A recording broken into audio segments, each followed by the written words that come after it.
एक व्यक्ति ने गुरु बनाया ही नहीं, फिर भी उसके पास अपार शक्तियां, लेकिन दूसरे व्यक्ति ने कई सारे बड़े बड़े गुरुओं से दीक्षा ले ली, फिर भी उसके बाद उसके जीवन का कल्याण नहीं हो रहा। आपके सराउंडिंग में जितने भी साधक आप लोग देखेंगे, सब में आपको एक चीज कॉमन मिलेगी कि कोई साधक बिना गुरु के ही बहुत ज्यादा तरक्की कर रहा है, और किसी साधक ने बहुत सारे गुरुओं से दीक्षा ले लिया, फिर भी उसकी ना तो समस्याएं खत्म होती है, ना ही आध्यात्मिकता में उसको उन्नति मिलती है, ना ही किसी प्रकार का कोई फल मिलता है।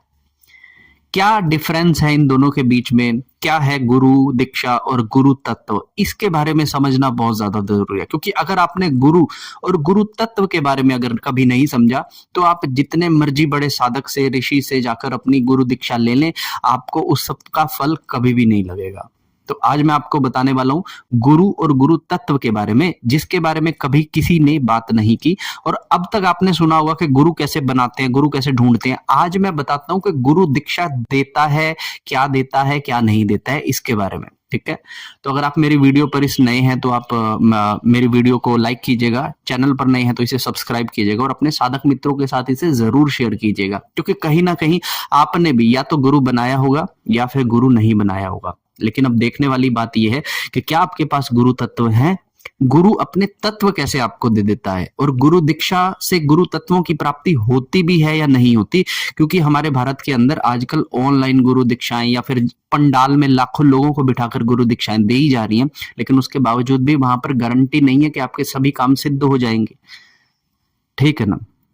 तो सबसे पहले मैं आपको शुरुआत करता हूं कि अगर एज ए गुरु, मैं पहले आप मुझे समझ लीजिए, आज मैं एज ए गुरु बताऊंगा। मुझे बहुत सारे लोग बोलते हैं कि भाई आप शिव साधक हैं, आप मुझे भगवान शिव की साधना और गुरु दीक्षा दे दीजिए। मैं नहीं देता, उसके पीछे कारण होता है, अब वो समझ लो। आपने शिष्य की नजर से तो समझा होगा, लेकिन एक गुरु की नजर से भी समझ लो। ठीक है, एक जो भक्ति लाइन होती है, जो भक्ति की लाइन है, इस भक्ति की लाइन पे आपको कोई ना कोई गुरु जो मिलता है, वो अपने आप से एक गुरु मिलता है। वो गुरु अपनी शिक्षा जब आपको देगा तो वही दीक्षा है। जरूरी नहीं है कि गुरु आपको कोई मंत्र ही दे। गुरु अगर एक्चुअल का गुरु, रियल गुरु अगर आपको 2 कंकड़ उठाकर भी आपके हाथ पर रख दे, तो वो दीक्षा हो जाती है आपकी। ठीक है, दूसरी चीज, हर किसी को गुरु दीक्षा नहीं दे सकते। गुरु की दीक्षा देने की भी एक इंटेंसिटी डिफाइंड होती है। जैसे जो आपने कई बड़े बड़े दरबार देखे होंगे, जहां पर हजारों लोग बैठे होते हैं, फिर उनको एक मंत्र दिया जाता है, फिर वो मंत्र का जाप करते रहते हैं। यहां पर ऐसा नहीं है कि उस गुरु ने एक हैवी इंटेंसिटी के साथ अपने तत्वों को आप तक फॉरवर्ड कर दिया। मान लीजिए कि मैं एक गुरु हूं, किसी ने मुझसे कह दिया कि भैया मुझे दीक्षा दे दो।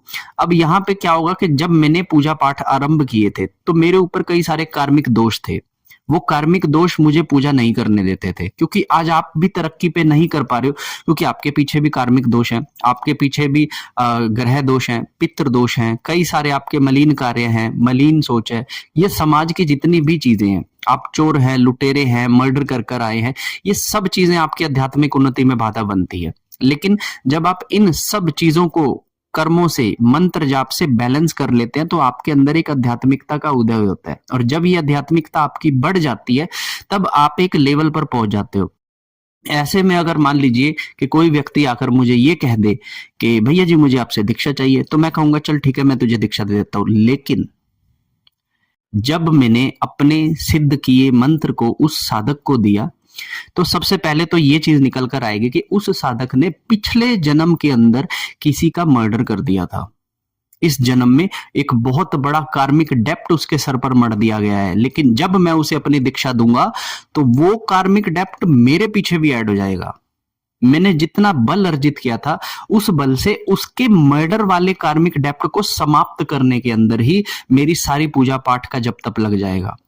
ऐसे में अगर उस व्यक्ति को मैंने गुरु दीक्षा दे दी, और वो गुरु दीक्षा देने के बाद किसी दूसरी स्त्री के साथ शारीरिक संबंध बनाने चला गया, तो यहां पर मेरी ऐसी तैसी हो जाएगी। मेरी गुरु दीक्षा देने के बाद अगर वो साधक मीट खाने लग गया, शराब पीने लग गया, क्योंकि मैंने तो ऐसा किया नहीं था, तो यहां पर मेरी ऐसी तैसी हो जाएगी। मेरी शक्तियां, मेरी साधनाओं के बल की ऐसी तैसी हो जाएगी। इसलिए आप देखोगे कि ऑनलाइन कोर्सेज के अंदर जितने भी लोग ये ऑनलाइन करवा रहे हैं, नहीं तो आजकल 4-4, 5-5 लाख सब्सक्राइबर वाले भी आपको ग्रुप ज्वाइन करवाकर बहुत कुछ सिखाने का नाम लेते कि हम आपको सिखा देंगे, लेकिन गुरु दीक्षा नहीं देंगे। गुरु दीक्षा क्यों नहीं देंगे? क्योंकि जैसे ही गुरु दीक्षा आपको दी जाएगी, तो आपके कर्म उनके पीछे जाकर खड़े हो जाएंगे। गुरु का कार्य होता है कि अपने जो भी शिष्य है उसके पूर्व जन्मों के कर्मों को भी डिसॉल्व करवाना। लेकिन अगर उसके पूर्व जन्म के कर्म खराब हैं, अब आपका थोड़ा सा तो बल है अध्यात्म के अंदर, तो आपका बल तो केवल उसके कर्मों को डिसॉल्व कराने में खत्म हो जाएगा और आप फिर उसके बाद जीरो हो जाएंगे। इसलिए कभी भी कोई सही गुरु एकदम से आपको दीक्षा नहीं देगा, एकदम से वो पावर नहीं देगा। दूसरी चीज, आपने सुना होगा कि जो भी गुरु दीक्षा जब होती है तो वहां पर पहले लोग है ना सालों साल अपने गुरु की सेवा करते हैं, 10 साल 15 साल 20 साल सेवा करते हैं, फिर जाकर उन्हें कहीं वो अपने दिव्य मंत्र देता है। अब ये चीज लोग एक्सेप्ट करना नहीं चाहते, लोग सेवा करना नहीं चाहते हैं, लेकिन उन्हें चाहिए कि भैया हमें कोई मंत्र दे दो, हम मंत्र जो जपते शक्तियों को प्राप्त कर ले। दूसरी चीज, इन्हीं लोगों की जो सोच होती है, जो चाहते हैं कि हमें एकदम से सब कुछ मिल जाए, फिर ये लोग जाते हैं कुछ ऐसे गुरुओं के पास जो बहुत ही मतलब सोशल मीडिया पर एक्टिव है, ठीक है। एक्टिव गुरुओं के पास जब जाएंगे तो एक पंडाल होता है जहां पर लाखों लोग बैठे होते हैं, फिर उन्हें गुरु मंत्र दे दिया जाता है। अब यहां पर एक चीज का ध्यान रखना, ऐसे कई सारे संस्थान है जहां पर लाखों लोगों को बिठाकर गुरु दीक्षा दी जाती है, गुरु मंत्र दिया जाता है, लेकिन इसका मतलब ये नहीं होता कि अब गुरु मंत्र मिल गया तो आपका जीवन पार लग ही जाएगा। यहां पर भी आप देखोगे कि किसी के मार्क्स अच्छे आ रहे हैं गुरु मंत्र लेने के बाद और किसी के पुअर मार्क्स आ रहे हैं। ये निर्भर करता है आपके कर्मों पर, आप कितना एक्टिवली उन चीजों को फॉलो करते हैं उस पर, ठीक है।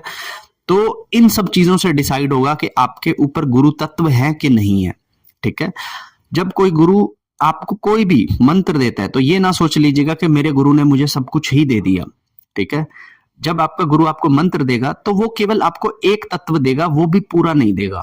अब यहाँ पे अगर आप उसके मंत्र को पढ़ते जाते हो, आप उसके मंत्र को रगड़कर ऊर्जा उत्पन्न करना शुरू कर देते हो, तो कहीं ना कहीं से वो गुरु वाली जो ट्री चल रही है उसमें से आपको फल मिलना शुरू हो जाएगा। लेकिन अगर आप गुरु मंत्र लेने के बाद मलिन काम करने लग जाते हो, तो ऐसे में गुरु ने दीक्षा देने से पहले ही यह संकल्प कर रखा होता है कि भैया जो मलिन काम करे, जो अधर्म काम करे, उसके ऊपर मेरी शक्ति का कुछ भी ना जाए, मैं उनका गुरु नहीं लगता। ये नियति और माया तय करेगी।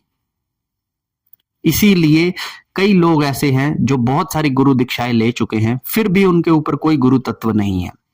ऐसे कई लोग हैं जो विदेशों में रह रहे हैं, जहां पर अगर बत्ती तक लगाने पर रोक है, वहां पर बैठकर जब वो भगवान को याद करते हैं, कनाडा जैसे देश में जहां पर माचिस भी नहीं मिलती है, वहां पर उनके जो है वो बहुत अच्छी तरंगे प्राप्त हो जाती हैं।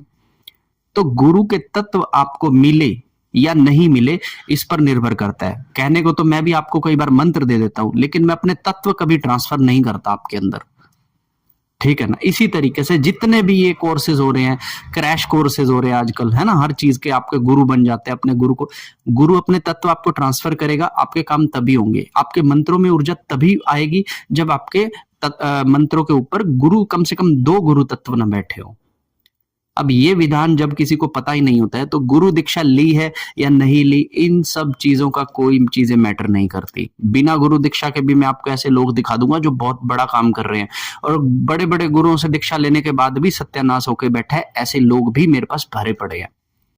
तो आप इन भ्रांतियों से निकलिए। गुरु दीक्षा मिलती है, गुरु दीक्षा नहीं मिलती। जिस दिन ईश्वर की आपके ऊपर कृपा होगी, आपकी ऊर्जाएं स्वयं से ही गुरु का चुनाव कर लेंगी।